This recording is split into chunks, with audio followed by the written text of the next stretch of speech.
আসসালামু আলাইকুম viewers, welcome back to my channel. বিকেলের নাস্তায় বানানো যায় এইরকম একটি সহজ রেসিপি আজকে আমি আপনাদের সঙ্গে শেয়ার করব।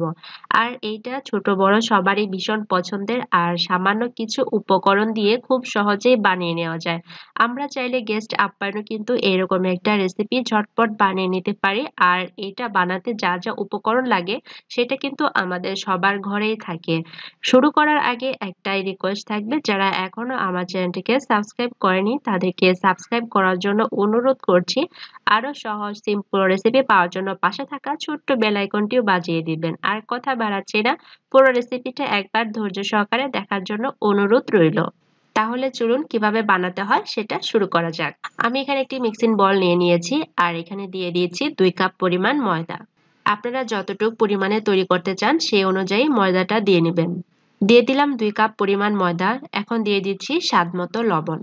এখন আমি এখানে নিয়েছি 1 টেবিল চামচ পরিমাণ কালো জিরা। আর কালো জিরাটাকে আমি হাতের তালুর মধ্যে নিয়ে নিচ্ছি, আর এইভাবে আরেক হাতের তালু দিয়ে একটু ঘষে নিচ্ছি, এতে করে কালো জিরার যে একটা ফ্লেভার সেটা সুন্দরভাবে বেরিয়ে আসবে। এখন কালো জিরাটাকে এইভাবে ময়দার সঙ্গে মিশিয়ে নিতে হবে। আর অবশ্যই ময়দার মধ্যে এভাবে আগেই মিশিয়ে নিতে হবে। পানি দেওয়ার পরে কিন্তু কালো জিরাটা দিলে এক জায়গায় ভালোভাবে লাগবে, আরেক জায়গায় কিন্তু লাগবে না। সেজন্য পানি দেওয়ার আগে কালো জিরাটাকে এইভাবে ভালো করে মিশিয়ে নিতে হবে। আর এখন আমি দিয়ে দিচ্ছি 3 টেবিল চামচ পরিমাণ রান্নার তেল। আপনারা চাইলে কিন্তু তেলের বদলে আপনারা ঘি কিংবা বাটারও ইউজ করতে পারেন, তবে আমার কাছে ঘিয়ের স্মেলটা ভালো লাগে না, সেজন্য আমি তেল দিয়ে বানিয়ে নিব। এখন তেলটাকে ময়দার সঙ্গে ভালো করে মিশিয়ে নিতে হবে। তেলটা যেন ময়দার সাথে ভালোভাবে মিশে যায়, এইভাবে ঘষে ঘষে তেলটাকে ভালো করে মিশিয়ে নিতে হবে।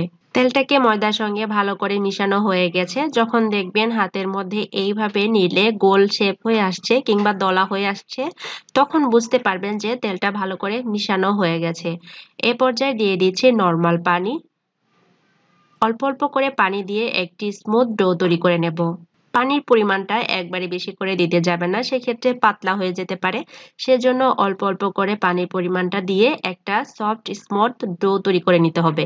এই তো দেখতে পাচ্ছেন ডোটা তৈরি করা হয়ে গেছে। আর এটা কিন্তু একটু শক্ত থাকবে, একদম আমরা যে রুটির মতো করে রুটিটা বেলি ওই রকম একটু পাতলা থাকবে না, তার চেয়ে একটু শক্ত থাকবে। আমি ভালো করে মাখিয়ে নিয়েছি। এখন এটাকে 10 মিনিটের জন্য রেখে দেব রেস্টে। ঢাকনা দিয়ে ঢেকে দিলাম 10 মিনিটের জন্য। 10 মিনিট পর ফিরে এসেছি, ঢাকনাটা খুলে নিচ্ছি। এখন বাটিটাকে সরিয়ে নেব। আরো 3 থেকে 4 মিনিটের মতো ভালোভাবে মথে নিতে হবে। আপনারা কিন্তু দেখেই বুঝতে পারছেন যে এটা আমরা যেভাবে রুটি বেলি বা রুটির জন্য যে একটা ডো তৈরি করি তার চেয়ে একটু শক্ত, আবার খুব একটা বেশি কিন্তু শক্তও না। এখন 3 থেকে 4 মিনিটের মতো আরো একটু সফট করে ডলে নিতে হবে বা মথে নিতে হবে। এখন হাত দিয়ে একটু প্রেস করে নিচ্ছি বা গোল করে নিচ্ছি। আরেকটা বেলানি দিয়ে এভাবে রুটির মতো করে বেলে নেব। আমি যেহেতু সবটুকু দিয়ে একটা রুটি বানাচ্ছি, সেজন্য রুটিটা একটু সাইজে বড়ও হবে, আর এর পুরুত্বটা ঠিক কতটা থাকবে সেটা আমি আপনাদেরকে দেখিয়ে দেব। এই তো দেখতে পাচ্ছেন একটা বড় সাইজের রুটি হয়েছে, আর এর পুরুত্বটা ঠিক কতটা সেটা কিন্তু আমি আপনাদেরকে দেখিয়ে দিলাম। আর এখন একটা নাইফ দিয়ে এইভাবে কেটে নেব।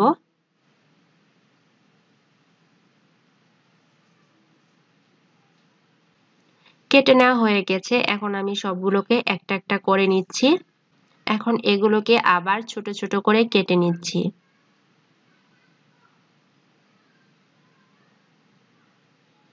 এই যে দেখতে পাচ্ছেন সবগুলো কিন্তু একটা একটা উঠে আসছে। আর এইভাবে সবগুলোকে আমি একইভাবে কেটে নেব। আমার সবগুলো কেটে নেওয়া হয়ে গেছে। এখন এগুলোকে একটা প্লেটে উঠিয়ে নেব, তারপরে ভাজতে চলে যাব। ভাজার জন্য একটি প্যানে পর্যাপ্ত পরিমাণে তেল দিয়ে দিয়েছি, আর তেলটা যখন হালকা গরম হয়ে আসবে তখন এর মধ্যে সেগুলো দিয়ে দিতে হবে। তবে খেয়াল রাখতে হবে তেলটা যেন কোনোভাবেই বেশি গরম না হয়, তাহলে কিন্তু তাড়াতাড়ি কালারটা চলে আসবে আর ভিতরের অংশটা কিন্তু নরমই থেকে যাবে। সেজন্য তেলটা যখন হালকা গরম হয়ে আসবে তখন দিয়ে দিতে হবে, আর চুলার আঁচটাকে মিডিয়ামের চেয়েও একটু কম রেখে ভাজতে হবে। আর একটা কাঁটা চামচ দিয়ে এইভাবে ছড়িয়ে দিচ্ছি, যাতে সব দিকে ভালোভাবে সমানভাবে ভাজাটা হয়ে যায় আর কালারটাও যেন সব দিকে সমানভাবে আসে। একটু সময় নিয়ে ভাজতে হবে যেন সব দিকে কালারটা ভালো আসে আর ভাজাটাও যেন পারফেক্টলি হয়ে যায়। ভাজা হয়ে গেছে, এখন আমি এগুলোকে উঠিয়ে নিচ্ছি। এর চেয়ে বেশি আর ভাজবো না, তাহলে পড়ে যেতে পারে। আর এই কালারটাই দেখতে সুন্দর লাগছে। আর ছাকনা দিয়ে উঠিয়ে নিচ্ছি যাতে করে এক্সট্রা তেলটা নিচে যেন ঝরে যায়।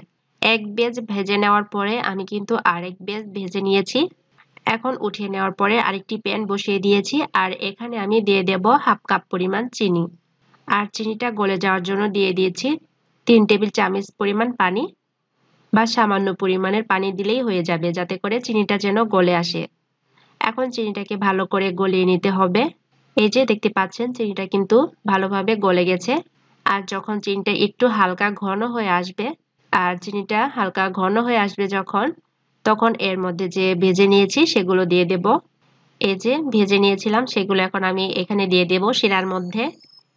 আর এগুলো কিন্তু দেখতে কতটা সুন্দর লাগছে, আপনারা চাইলে এগুলো এমনিতেও কিন্তু খেতে পারেন। এখন আমি চিনির শিরার মধ্যে জাল করে নেব যতক্ষণ না পর্যন্ত শিরাটা একদম শুকিয়ে আসছে। ততক্ষণ পর্যন্ত কিন্তু আমাদেরকে চামচ দিয়ে এইভাবে নেড়ে যেতে হবে।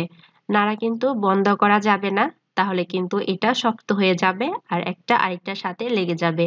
সেজন্য চিনিটা যতক্ষণ না পর্যন্ত একদম শুকিয়ে আসছে ততক্ষণ পর্যন্ত আমাদেরকে চামচ দিয়ে এইভাবে নেড়ে যেতে হবে আর চুলার আঁচটাকে মিডিয়ামে রাখতে হবে। জাল করতে করতে এক পর্যায়ে দেখবেন চিনিটা একদম শুকিয়ে এসেছে, তখন বুঝতে হবে যে এটা জাল করা হয়ে গেছে। এই যে দেখতে পাচ্ছেন চিনিটা কিন্তু একদম শুকিয়ে গেছে আর একদম ঝরঝরে হয়েছে। এটা আসলে এরকম ঝরঝরে খেতেই ভালো লাগে। আর এটা কিন্তু একটা আরেকটার সাথে লাগেনি। আর এটা যখন ঠান্ডা হওয়ার পরে আপনি খাবেন দেখবেন কতটা ক্রিস্পি খেতে। এটা আসলে বিশেষ করে ছোট বড় সবাই ভীষণ পছন্দ করে, তবে আমার বাসায় বাচ্চারা তো ভীষণই পছন্দ করে। আশা করছি এরকম একটা রেসিপি আপনার বাসায় তৈরি করলে আপনার বেবিরাও কিন্তু খুব পছন্দ করবে।